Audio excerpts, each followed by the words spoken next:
好，视线转向岛内，赖清德即将于5月20号就职台湾地区领导人，其就职演讲受到两岸关注。国台办15号表示，走和平发展的正道，还是走挑衅对抗的邪路，是台湾地区新领导人必须严肃面对、明确回答的问题。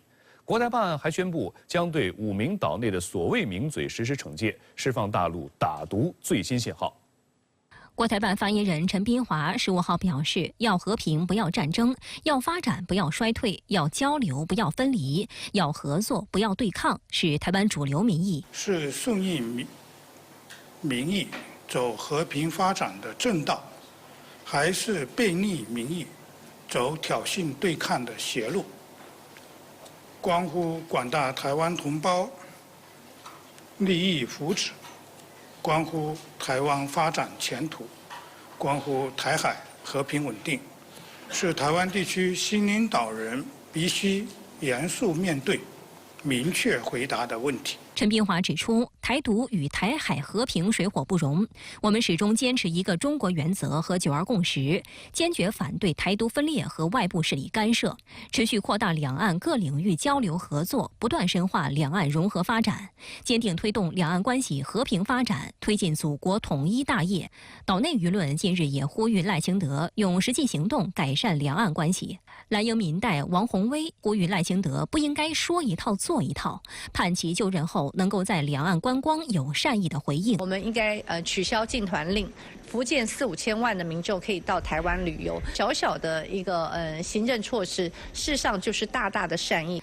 值得警惕的是，民进党当局仍借就职仪式勾连外部势力。美国在台协会15号晚间在社交媒体上称，美跨党派代表团将赴台参加5月20号的赖清德就职仪式，并公布人员名单，包括2名美国前官员、1名台湾问题专家以及现任美国在台协会主席和处长。对此，有岛内网友讽刺说， 又要来谈保护费了。来看台湾停电的。那么，对于赖清德，美国最大的期望就是希望他能够听话、好用。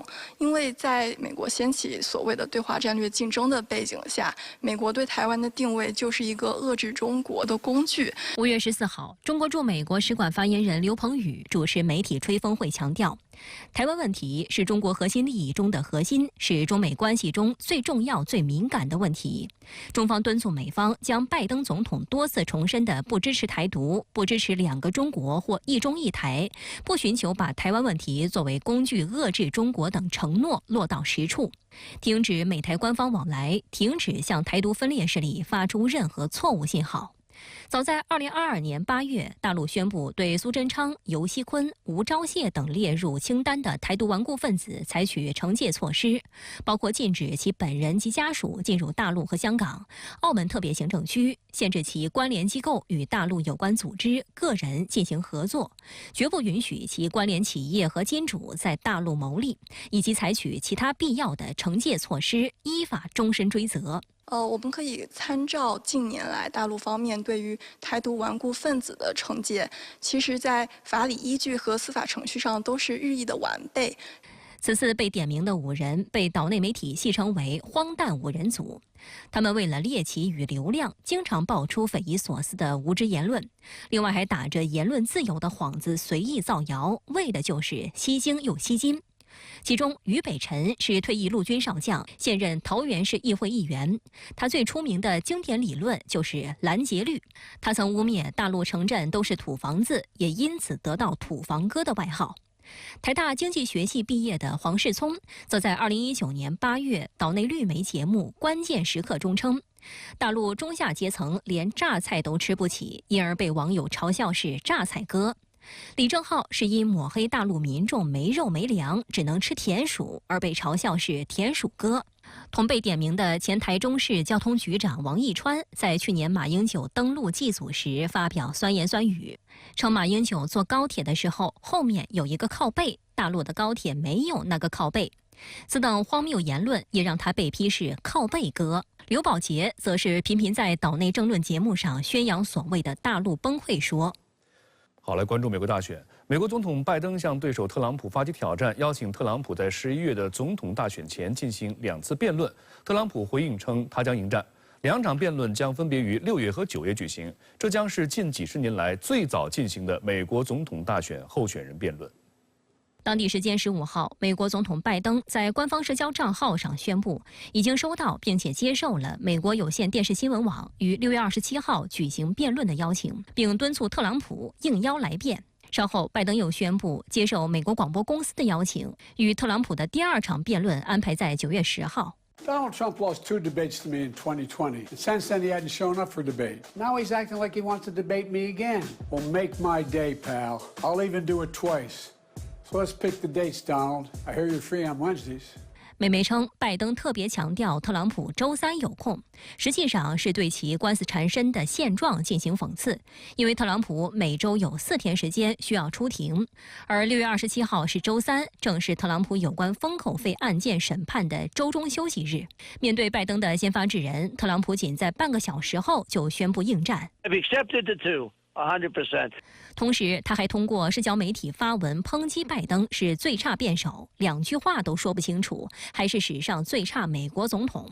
事实上，在拜登15号喊话前，特朗普曾多次向拜登宣战，而且对于辩论表现得迫不及待且胸有成竹。You can see we have an empty podium right here to my right. You know what that is? That's for Joe Biden. I'm trying to get him to debate. Let's get to the debate right now. The American people have the right to know anytime, anywhere, any place. Let's go, Joe. Let's debate.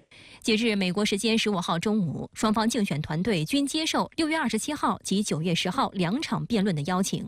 不过，双方对于辩论的规则和形式仍存在分歧。Of these debates, obviously Trump likes the idea of an audience. He often feeds off an audience, has made these debates more of kind of a ruckus circus-like event than other candidates. But President Biden said he wasn't interested in that. He was only agreeing to debate if there would be no audience, if it could be essentially what that means is a calmer affair. 美媒称，拜登提议辩论在演播室里进行，现场只有2位候选人和主持人，没有观众。最关键的是，现场的麦克风能够在发言时间结束后自动静音。在2020年总统大选第1次辩论时，特朗普曾多次打断拜登的讲话，因此时间一到就自动关掉麦克风的要求，显然是为了防止特朗普故技重施。而特朗普方面则建议要在一个非常大的场地进行，同时他特别指出，两人应该站着辩论2个小时，而不是坐着。此举自然也被认为是在攻击拜登的身体状况。拜登因为生活成本、非法移民和最新一轮巴以冲突等问题，让选民对其执政的不满增加。13号，《纽约时报》公布的针对美国6个关键州的最新民意调查结果显示，特朗普在其中5个州的支持率均高于拜登。在美国，全国普选并不能决定谁将成为总统，大选本质上是按州计票，而几个摇摆州是决定胜败的关键。分析认为，眼前的劣势让拜登决定提前下场与特朗普面对面。拜登希望借辩论暴露特朗普政策主张的弱点及其不受欢迎的个性，特朗普一方则希望现任总统在论战中失言，进而放大选民对其高龄和能力的担忧。此外，提前辩论还有利于拜登避免民主党内现存的另一位以独立人士身份竞选总统的小罗伯特·弗朗西斯·肯尼迪分流他的选票。Why are these two debating in June, more than 4 months before the election? Well, the campaign say it's because so many people now vote early. But the Trump team is also looking for a way to turn the page after his criminal trial ends, while Biden, who is trailing in many polls, could use a strong head-to-head performance to remind voters why they went for him over Trump in 2020. 值得一提的是，这场辩论打破了美国2党总统辩论委员会组织的数十年之久的秋季辩论传统。美国2党正式提名程序6月底还没走完，特朗普和拜登已经约好口水战时间，足以证明两人对于初选出现胸有成竹。以现在美国的这种政党的极化，双方的这种支持者的这种强烈的态度，到底会不会改变这个选举的结果？可是这一次大家会认为说，至少应该还有一点可以看一看，就是说到底拜登这个身体状况啊，这个精神状态如何？